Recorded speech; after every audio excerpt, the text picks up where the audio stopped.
So what does it cost you when you edit your prayers?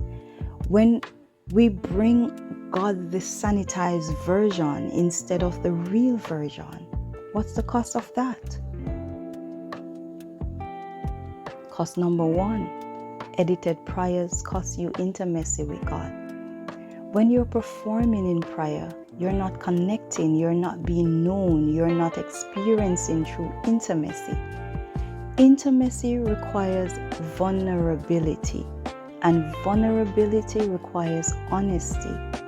When you hide your real thoughts and feelings from God, you're preventing the kind of deep relationship He desires with you. In Psalms 139, verses 1 to 2, it says, "You have searched me, O Lord, and you know me. You know when I sit and when I rise. You perceive my thoughts from afar." So God already knows what you're thinking. Pretending in prayer doesn't fool Him. It just prevents you from experiencing the freedom of being fully known and fully loved. Cost number two, edited prayers cost us emotional healing. When you don't express your anger, it doesn't disappear. It goes underground, it festers, it becomes bitterness, resentment, and even numbness. When you don't voice your doubt, it doesn't resolve. It becomes quiet unbelief that erodes your foundation. Healing requires expression. Processing requires honesty. You can't heal from emotions you won't acknowledge, and you can't bring to God what you won't admit you're feeling. Cost number three, edited prayers cost you authentic faith. Performance faith is fragile. It looks good until it gets tested. It sounds spiritual until crisis comes. It seems strong until you actually need it to carry weight.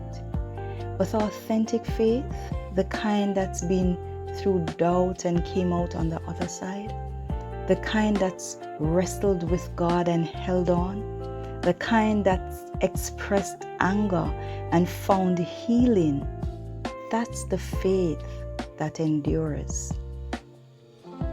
When you edit your prayers, you build a faith that looks good but has no depth. When you bring your unedited heart to God, you build a faith that can weather storms. Cost number four, edited prayer costs you your voice everywhere. If you can't be honest with God, the safest person there is, how will you be honest anywhere else? If you edit yourself in prayer, you will edit yourself in relationships, you will edit yourself at work, you will edit yourself in therapy, you will edit yourself everywhere. Learning to pray honestly is learning to live honestly. Finding your voice with God helps you to find your voice everywhere.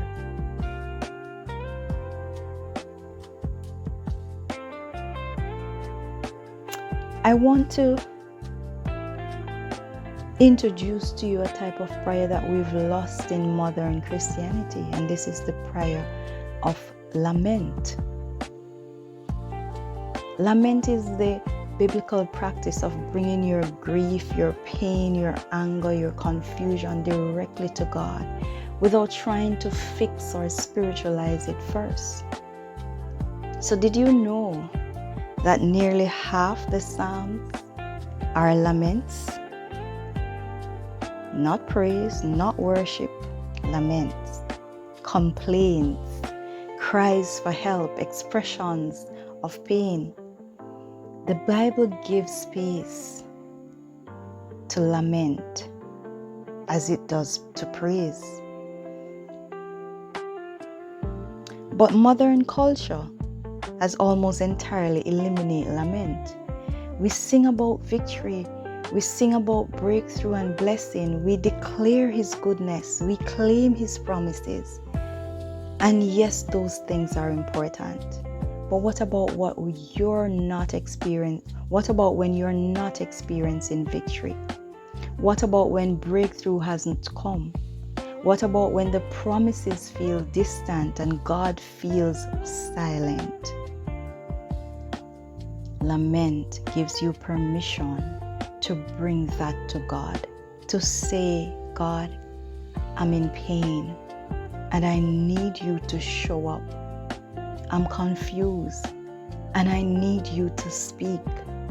I'm angry and I need you to help me process this.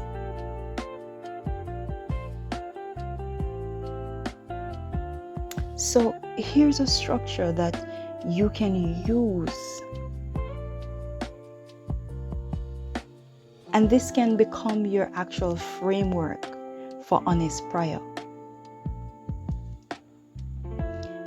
1, you address God directly. You don't talk about Him, you talk to Him. 2, you describe your situation honestly. No spiritualizing, no pretending, just the raw truth. 3, you make your complaint or ask your question. You tell God what you're struggling with.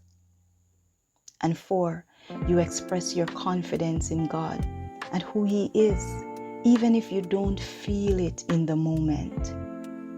5, you make your request known. What is it that you need from Him? In Psalms 22 verse 1 to 5, we can use that as an example. It says, my God, why have you forsaken me? This is a direct address and question. And then it goes on to say, why are you so far from saving me? So far from my cries of anguish? This is an honest complaint. It says, my God, I cry out by day, but you do not answer. By night, but I find no rest. The writer here is describing the situation. And then he says, yet you are enthroned as the Holy One. You are the one Israel praises. Here the writer is expressing confidence in who God is. In you, our ancestors put their trust. They trusted you and you delivered them. That's a lament. Honest pain brought to a faithful God. Not bypassing the pain to get to praise, but bringing the pain itself as an act of faith. When we recover the practice of lament, we recover the ability to be fully human before a fully divine God. We stop performing and start relating. So let me give you explicit permission. You are allowed to pray angry prayers. You are allowed to pray doubting prayers. You are allowed to pray confused prayers. You are allowed to pray desperate prayers. You are allowed to pray prayers that don't end with a neat bow. You are allowed to tell God, I don't understand why you let this happen. You're allowed to tell God, I don't want this assignment that you have given me, Lord. You're allowed to tell God, I'm furious. I don't know if I can trust you in all this, Lord. You're allowed to cry out and say to God, I need you to show up now because I am drowning. I'm exhausted from believing and not seeing. You are allowed to pray without having all the answers. You're allowed to pray without feeling particularly spiritual. You're allowed to pray messy, incomplete, raw prayers. because God is not looking for eloquence. He is looking for honesty. He's not impressed by your vocabulary. He's moved by your vulnerability. In Psalms 8 and verse 26, the word says, "In the same way the Spirit helps us in our weakness, we do not know what we ought to pray for, but the Spirit Himself intercedes for us through wordless groans." Sometimes prayer isn't even words. Sometimes it's groans. Sometimes it's tears. Sometimes it's just showing up in God's presence with your broken heart and letting Him hold you. And here's what I want you to understand and walk away with, is that honest prayer is not a lack of faith. It's the ultimate act of faith. It says, "God, I trust you enough to bring you my real self. I believe you are big enough to handle my doubts, my fears. I have the faith that you won't reject me for my honesty."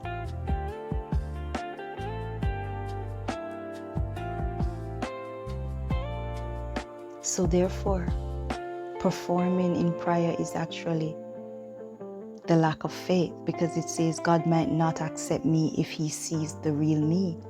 I need to edit myself to be acceptable, but bringing your unedited heart to God says, "I believe you love me enough to meet me in my mess." So here's your break free challenge for this week. I want you to write your unedited prayer. Get alone, get honest. Write that prayer that you've been afraid to pray. Don't edit it. Don't spiritualize it. Just write the raw, natural truth on paper. And then I want you to say it out loud. Actually speak it. Whether in your car, in your room, wherever you feel safe, but say this prayer out loud to God. And I want you to write a lament. Address God. Describe your situation honestly. Make your complaint known or ask your question. Express your confidence in who He is. Make your requests. And finally, I want you to give yourself permission. Give yourself permission to be honest with God, knowing that your unedited prayers do not disqualify you from His love, and that your doubts do not invalidate your faith, that your anger does not separate you from Him. Read it daily and believe it. Let us pray. Father, I thank you for every single one who has tuned in. Some of us may be angry at this point. Some of us may be confused right now, and some of us are in doubt. Some of us are tired of pretending we have it all together in prayer. And so we're bringing our raw, unedited self before you in your presence.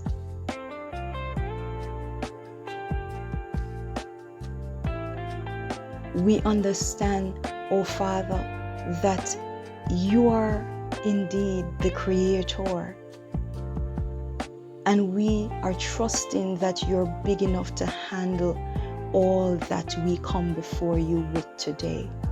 That your love will meet us halfway. Help us to stop performing, oh God. Help us to start relating, to find intimacy with you through honesty. Help us to stop being a performed version, but that we can be our real, authentic self.